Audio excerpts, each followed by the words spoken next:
ஒரு அழகான வீட்ல ஒரு அம்மாவும் 2 பொண்ணுங்களும் வாழ்ந்து வந்தாங்க. அந்த அம்மாவுக்கு அந்த 2 பொண்ணுங்க மட்டும் தான் உலகமே. அந்த 2 பொண்ணுங்களுக்கும் அவங்க அம்மா மட்டும் தான் உலகமே. ஏன் இப்படின்னா, அவங்களுடைய கணவர் இறந்து போயிருப்பாங்க. இந்த 2 பொண்ணுங்களுக்கும் அப்பா இல்லாத குறையே தெரியாத அளவுக்கு அவங்க அம்மாவாவும், அப்பாவாவும் 2மாவும் இருந்து அந்த குழந்தைங்கள அவ்ளோ அழகா வளர்த்துருப்பாங்க. அவங்க கணவர் இறந்ததுக்கு அப்புறம் அவங்க 2 பொண்ணுங்களையும் எப்படி அவங்களால தனியா கரை சேர்க்க முடியும்ன்றத நெனச்சு நெனச்சு அவங்க கணவர் படத்துக்கிட்ட போய் அழுவாங்க. அவங்க கணவர் இறந்தாலும் ஒரு தனி ஆளா தன்னம்பிக்கையோட தைரியமா அவங்க 2 பொண்ணுங்களையும் அதிகமான அன்பு காட்டி அவங்கள நல்லபடியா வளர்த்தாங்க. அவங்க கணவர் இறந்து 2 வருஷத்துக்கு சாப்பாடுக்கே கஷ்டப்பட்டாங்க. அங்க சாப்பாடு கொஞ்சமா இருந்தாலும் சந்தோஷத்துக்கு பஞ்சமே இல்ல. ஏன்னா, அந்த அம்மா அந்த 2 பொண்ணுங்களையும் அப்பா இல்லாத குறையே தெரியாம வளர்த்தாங்க. அவங்க அப்பா இறந்து இதோட 2 வருஷம் ஆகுது. பெரிய பொண்ணு +2 படிக்கும்போது அவங்க அப்பா இறந்திருப்பாரு. இப்போ பெரிய பொண்ணு காலேஜ் 2ண்ட் இயர் படிக்கிறா. அவங்க அப்பா கவர்மெண்ட் ஜாப்ன்றதுனால கருணை அடிப்படையில பெரிய பொண்ணுக்கு அவங்க அப்பாவோட வேலை கிடைச்சிருக்கும். ஜாயினிங் லெட்டர் வீட்டுக்கே அனுப்பிச்சிருப்பாங்க. உடனே அந்த ஜாயினிங் லெட்டர் எடுத்துட்டு அவங்க அம்மா கிளாஸ் ரூம்ல வந்து அவள பார்ப்பாங்க. அவ கையில அந்த ஜாயினிங் லெட்டர குடுத்துட்டு, "உனக்கு அப்பாவோட வேலை கிடைச்சிருக்கு. நாளையிலேருந்து அப்பாவோட வேலையில உன்ன ஜாயின் பண்ண சொல்லி லெட்டர் வந்திருக்கு." அப்படின்னு சொல்லிட்டு அவங்க அம்மா சொல்றாங்க. அவ உடனே அதிர்ச்சி ஆயிடுறா. அவ முகத்துல இருக்க மொத்த சந்தோஷமும் தொலைஞ்சு போயிடுது. அவ காலேஜ் லைஃப்ன்றது ஒரு என்ஜாய் பண்ண வேண்டிய வயசு. ஆனா, அவளுக்கு அந்த என்ஜாய்மெண்ட் அந்த வயசுல கிடைக்கல. அவளோட கனவுகள் எல்லாம் அப்படியே உடைஞ்சு போயிடுது. அவ அப்படியே அதிர்ச்சியில எந்திரிச்சு அந்த இடத்த விட்டு கிளம்பி போயிடுறா.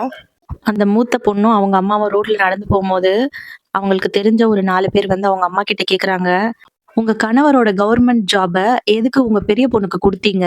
அத நீங்களே செஞ்சிருக்கலாமே! நாள பின்ன உங்க பெரிய பொண்ணு யாரையாவது கல்யாணம் பண்ணிட்டு போயிட்டாங்கன்னா, உங்கள கவனிப்பாங்களா? உங்கள நடுத்தெருவுல விட்டுட்டு போயிட்டாங்கன்னா, நீ என்ன பண்ணுவ? நீயே உன் புருஷனோட வேலைய வாங்கியிருக்கலாம்ல." அப்படின்னு அந்த அம்மாவ பார்த்து கேட்கும்போது, அந்த அம்மா ஸ்ட்ராங்கா சொன்னாங்க, "என் பெரிய பொண்ணு நிச்சயம் எனக்கு நம்பிக்கை துரோகம் பண்ண மாட்டா. என்ன ஒரு காலும் கைவிட மாட்டா." அந்த பெரிய பொண்ணோட மனசுல அப்படியே அது பதிஞ்சிடுச்சு. அவங்க அம்மா அவ மேல எவ்ளோ நம்பிக்கை வச்சிருக்காங்கன்றது. அவ சாகுற வரைக்கும் அவங்க அம்மா சொன்ன வார்த்தைய காப்பாத்தணும்னு அன்னைக்கு முடிவு பண்ணா. மறுநாள் காலையில விடிஞ்சிச்சு.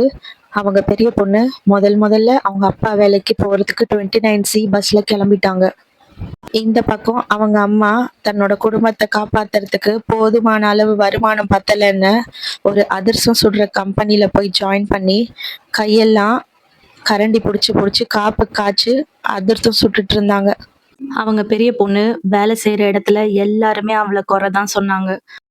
எல்லாருக்குமே அவ மேல ஒரு பொறாம இருந்துச்சு. ஏன்னா, அவங்க எல்லாருமே பேசிக்கிட்டது என்னன்னா, "உனக்கு என்னம்மா இவ்ளோ சின்ன வயசுலயே உனக்கு கவர்மெண்ட் ஜாப் கிடைச்சுச்சு. நாங்கலாம் ஒரு ப்ரமோஷன் வாங்குறதுக்கு 10 வருஷம், 15 வருஷம் வெயிட் பண்ணோம் தெரியுமா?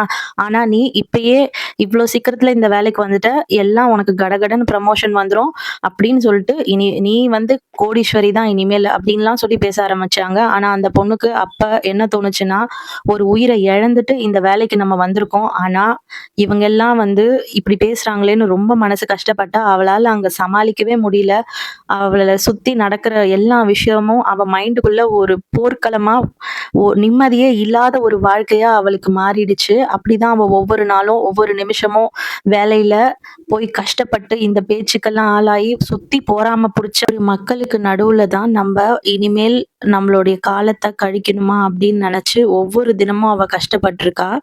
அதாவது சுத்தி சிங்கங்களுக்கு நடுவுல தனியா சிக்கின ஆடு மாதிரி தான் அவளுடைய வாழ்க்கை ஒவ்வொரு நிமிஷமும் போராட்டமா இருந்தது அந்த ஆபீஸ்ல. தன்னை புரிஞ்சுக்க இங்க யாருமே இல்லையா? நம்ம யாருமே இல்லாத அனாதையா இப்ப இருக்குமே, நம்மள சுத்தி இவ்ளோ பேர் இருந்தோம் அப்படின்ற எண்ணம் தான் அவ மனசுல ஓடிட்டு இருந்தது. அப்பதான் ஆபீஸ்ல அந்த பொண்ண ஊரே எதிர்த்து நின்னாலும், "அண்ணன் நான் இருக்கேன்மா எப்பவுமே உன் கூட" அப்படின்னு சொல்லிட்டு ஒரு அண்ணனா கடவுளே அனுப்பிச்சு வச்ச மாதிரி ஒருத்தர் அந்த பொண்ணோட லைஃப்ல இருந்தாரு. அவர் அவளுக்கு எப்பவுமே கூட பொறக்காத ஒரு அண்ணனா இருந்தாரு. அந்த பொண்ணு அந்த ஆபீஸ்ல ஒவ்வொரு மாசமும் சம்பளம் நாள் அப்ப சம்பளம் வாங்கிட்டு வர்றதுக்குள்ள போதும் போதும்னு ஆயிடும். அவ்ளோ கஷ்டத்த அனுபவிச்சுட்டு அந்த பொண்ணு சம்பளம் வாங்கிட்டு வருவா. அது மட்டும் இல்ல, மண்டே டு ஃப்ரைடே அவ ஆஃபீஸ்க்கு போவா. சாட்டர்டே, சண்டே அவளுடைய மேல் படிப்பு படிக்கிறதுக்காக அவ காலேஜ் போயிட்டு இருந்தா. அவ வாழ்க்கையே மாறி மாறி நிம்மதியே இல்லாத ஒரு வாழ்க்கை தான். ஆனா வெளியில இருந்து பாக்குறவங்க யாருக்குமே அது தெரியாது. அவ உள்ள அவ்ளோ கஷ்டப்படுறான்ட்டு. அவளுக்கு என்ன சின்ன வயசுலயே கவர்மெண்ட் ஜாப் கிடைச்சிச்சு. அப்படிதான் பேசுவாங்க அவள வெளிய எல்லாரும். ஆனா அவளோட கஷ்டம் என்னன்றது அவளுக்கு மட்டும் தான் தெரியும். ஒரு நிமிஷம் கூட அவளுக்கு ரெஸ்ட்டே இல்லாம அவ சுத்திக்கிட்டு இருக்கா அப்படின்றது. இதெல்லாம் புரிஞ்சுகிட்டு அவங்க அம்மா வீட்ல எந்த வேலையும் அவங்க பொண்ண செய்ய சொல்ல மாட்டாங்க. எல்லா வேலையும் அவங்களே செஞ்சுடுவாங்க. அவங்க பெரிய பொண்ணும் அவங்க அம்மாக்காகவும், தங்கச்சிக்காகவும் மட்டுமே வாழ்ந்தா. அவங்க அம்மாவும், அவங்க தங்கச்சியும் தான் அவளுக்கு உலகமே. எவ்ளோ மழை அடிச்சாலும், புயல் அடிச்சாலும், வெயில் அடிச்சாலும் அவ வேலைக்கு போறத நிறுத்தவே இல்ல. ஏன்னா, அவ வேலைக்கு போனா தான் அவ குடும்பத்த முன்னுக்கு கொண்டு வர முடியுன்றதுனால அவ வேலைக்கு கஷ்டப்பட்டு போயிட்டு தான் இருந்தா. கஷ்டமா இருந்தாலும் பரவாயில்லன்னு அவ குடும்பத்துக்காக அவ தியாகம் பண்ணா. ஒரு அப்பா ஸ்தானத்துல இருந்து அந்த பொண்ணு அந்த குடும்பத்துக்காக கஷ்டப்பட்டுருக்கா. அவ ஒவ்வொரு நாளும் பட்ட கஷ்டம் எல்லாம் அவங்க அம்மா, அவங்க தங்கச்சி முகத்துல வர சிரிப்ப பார்த்து அவ மறந்து போயிடுவா. அவங்க அம்மாவ அவங்க அப்பா இருந்தா எப்படி பார்த்துப்பாரோ, அப்பா ஸ்தானத்துல இருந்துட்டு அவங்க பெரிய பொண்ணு அவங்க அம்மாவ பார்த்துக்கணும்னு நெனச்சா. இதநாள் வரைக்கும் அவங்க 3 பேரும் ஒரு சின்ன வீட்ல தான் இருந்திருப்பாங்க. இப்போ ஒரு பெரிய வீட்ல அவங்க அம்மாவையும், அவங்க தங்கச்சியும் உட்கார வச்சு அழகு பார்க்கணும்னு அவ ஆசைப்பட்டா. அதனால அவங்க அம்மாவையும், அவங்க தங்கச்சியும் ஒரு பெரிய வீட்ல அவ குடியிருக்க வச்சா. அதுக்கப்புறம் அந்த பெரிய பொண்ணுக்கு கல்யாணம் நடந்துச்சு. எல்லாருமே அவங்க அப்பா காசுல தான் எல்லாரும் கல்யாணம் பண்ணுவாங்க. ஆனா அந்த பெரிய பொண்ணு அவ சம்பாரிச்ச காசுல அவ கல்யாணம் பண்ணிக்கிட்டா. அவளோட லைஃப்ல அவ மனசு போலயே அவளுக்கு ஒரு நல்ல கணவன் அமைஞ்சாரு. கடவுள் எப்பவுமே அவ கூடவே இருக்காருன்றத ப்ரூவ் பண்ற மாரி, கரெக்ட்டான டைம்ல கரெக்ட்டான ஒரு பெர்சன அவளுக்காக அனுப்பிட்டே இருப்பாரு. அவ கன்சீவா இருக்கும்போது கூட வேலைக்கு போயிட்டு ரொம்ப கஷ்டப்பட்டு தான் வீட்டுக்கு வருவா. அவளுக்கு ஒரு அழகான ஆண் குழந்தை பொறந்தது. வாழ்க்கையில ரொம்ப சின்ன வயசுலயே ரொம்ப கஷ்டப்பட்டு மேல வந்த பொண்ணு அந்த பெரிய பொண்ணு. அவங்க அம்மா முகத்திலயும், தங்கச்சி முகத்திலயும் சிரிப்ப பார்த்து அவளுக்குள்ள இருக்க கஷ்டங்களை எல்லாம் மறந்து போனா.